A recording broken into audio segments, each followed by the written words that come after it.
seeking out the exotic or missing what we've already got?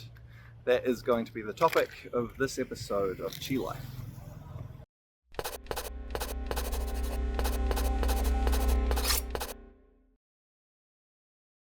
I'm currently in Vietnam, and people from all over the world come to Vietnam, from all different countries and cultures, of course, but including quite a few Chinese people come to Vietnam. I guess because it's geographically close to China, there's quite a lot of cultural similarity in some ways. And so yeah, they come here for holidays because some of them have business here and so on. So while I've been here in Vietnam, I've had a couple of quite interesting conversations with Chinese people about Qigong. And I thought I would share with you a few details of those conversations and some of my thoughts from there. So one of these conversations was with a Chinese woman who she teaches, I guess you could call them like self-development workshops and seminars and even retreats in China. And she has like an online community where they interact about different things, and great. In some ways, maybe similar to what I do, although I'm focused specifically on Qigong. And she is really into studying Taoism, and as part of that, she told me recently getting more and more into doing Qigong as well, and really enjoying it, really finding a lot of benefit in that. But what was interesting to me as we talked about what it is that she does is she told me that in order to get people interested in what she does in China, she doesn't tell them that she teaches Taoism or Qigong. She teaches Jungian psychology and shamanism. And then amongst that, she then also teaches philosophy and principles from Taoism and Qigong.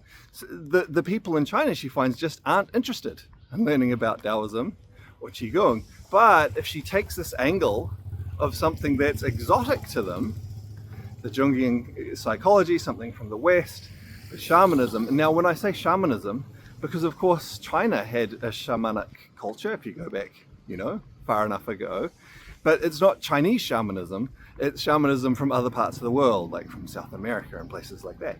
And that's what gets them interested, even though within that, within that psychology, within those shamanic practices, there are the same ideas that she finds within Taoism, but she has to give them a different wrapper to get the Chinese people interested. So I thought that was interesting and a real shame, that she can't just teach it as the culture, their own culture. Real shame. But it was a very interesting conversation. So another conversation I had was with a Chinese man who he has a business in Vietnam. And anyway, we were chatting about a range of different things, and he asked me about what I do, and he was really interested to find out that I teach Qigong. Now, he didn't know much about Qigong, like probably most people in China. Most people don't know a lot about Qigong and related practices and philosophy and so on. They have like a vague general idea about it, and this was the case with him, it's something old people do in parks, but didn't know much more than that. And so we talked a bit, and he wanted to see some videos of mine of Qigong so he could, see if his ideas of Qigong matched up with what I was telling him about Qigong and so on. He thought that was really fascinating. And as we were talking, he said, you should post your videos of Qigong on Chinese social media platforms. And so the one he specifically mentioned was Red Note. A lot of people have heard of Red Note recently because, loud right at the moment. A lot of people have heard of Red Note recently because when TikTok was potentially going to be banned in the US, lots of people started going over to Red Note anyway. But he said you should post your videos of Qigong and you teaching Qigong up on Chinese social media platforms, maybe some other ones as well. Because he thought people would really love it, and he thought from that I could teach Qigong to a lot of Chinese people, which I thought would be kind of ironic, because in many ways it would be like bringing ice to the Eskimos, or something like that. Of course, Qigong coming from China. But the sad reality of things is that it's often not so easy to find good Qigong teaching in China. I'll come back to talk more about that later. There's certainly some, but yeah, not so easy for such a big country, so many people, for them to necessarily find some good Qigong teaching. And so the reason why he thought that it would be so popular for me to, show videos of Qigong on these Chinese social media platforms is because I'm a foreigner, basically. And as a foreigner doing these practices, he thought people would find that really interesting. And that matches up well with my experience actually when I've been in China various times, that, so often the people there absolutely loved it when they saw a foreigner doing anything related to their culture. They thought it was really, really cool. So just from that point of view, he thought it would be interesting.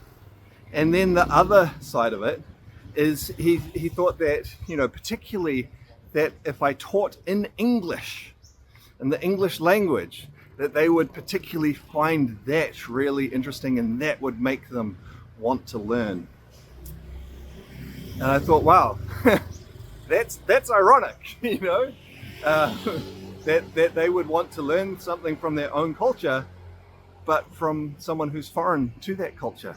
Because of course we often see the opposite of that within Qigong and Chinese medicine and Kung Fu, things like that, where, and probably things from other cultures too, but we often see the opposite of that in Qigong, where people just assume, this is people in the West, that someone who's Chinese is going to teach it better. It's just an assumption they have. And even if that person, who's Chinese has only a little bit of experience, that somehow just inherently, their teaching is going to be better. Which of course is nonsense. Certainly a Chinese person may have some, cultural knowledge and affinity that's just, it's just been around them. And so there's maybe some nuances they can pick up from that. But to actually learn the practices, the art, the philosophy well, you have to spend time focusing on it and actually doing it. And so there's no reason why someone from any culture can't learn and understand and practice and teach Qigong very, very well. So it was an interesting idea that this guy had, and look, I'm not opposed to it. At some point maybe I'll do that. Maybe I will post up some Qigong videos onto some of the Chinese social media websites. Not right now, because I'm very, very busy with other aspects of my teaching. But there's nothing wrong with someone from another culture teaching things from that culture to the people there. I actually have someone I knew from my childhood who, he's white, English speaking, from New Zealand, who ended up becoming a Japanese literature professor in Japan, because he had the interest to really dive into that. And so he would teach about Japanese literature to Japanese people. And it's about, do you have the interest? Do you have the focus to dive into that? I don't think there's anything wrong with that at all. And if something about the exoticness of me as a foreigner helps those people to discover what is so beautiful, so valuable within Qigong, well, great, fantastic, whatever it takes for them to discover it. But I guess zooming out from this, I think broadly, there seems to be an issue that is not uncommon, that people, and I'm not excluding myself from this, possibly I do it as well, have a tendency to overlook some of the things that are right there in front of them, that are part of their own culture, and go looking for something exotic, something outside, as maybe being more meaningful, more valuable.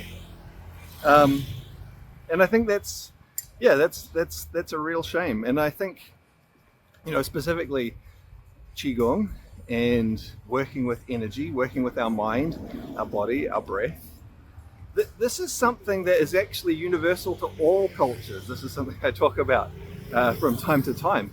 Every culture, if you go back far enough, had practices, had philosophy around these sorts of ideas. And that's because they work, there's value in them. That's why every culture developed them. I think what's a little bit unique about Chinese philosophy, Chinese medicine, Qigong, and so on, is how well these were preserved through into the modern age.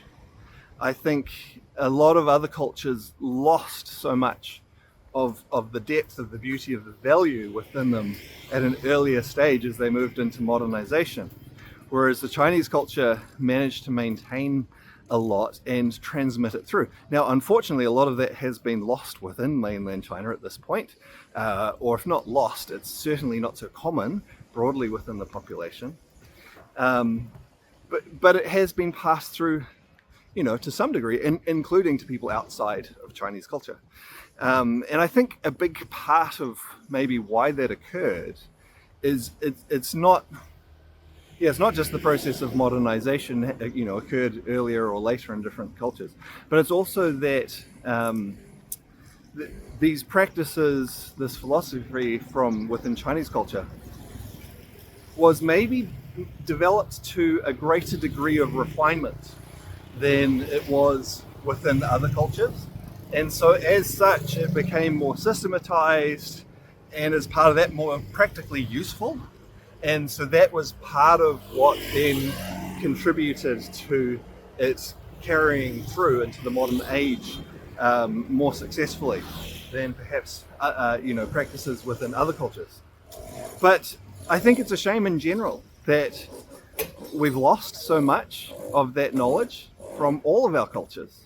And I think it's really valuable to be able to dig into those, whatever culture we find them in, whether it be Chinese culture, whether it be our own Western cultures, if that's where we're from, or if we're from somewhere else, whatever that culture may be, find those principles and keep them alive by applying them in practical ways for ourselves. So I guess I don't think, from my perspective, it's not so much about maintaining culture. It's about preserving the valuable practical principles that we find within that culture and applying them into our modern lives. And so for me, certainly, a lot of those principles that I apply are from Chinese culture. They've been passed through very well, and I teach them in a modern, somewhat Western context, because this is the culture that I live in. So many, most of the people around me, we're living in this modern culture. And so to bring through those valuable things and apply them in practical ways today. So yeah, I think we shouldn't really be concerned too much what culture things come from, but we should bring through what's valuable and keep it alive so that we can all benefit from it. All right, maybe a little bit rambly, but hopefully an interesting one. I look forward to seeing you on another vlog soon.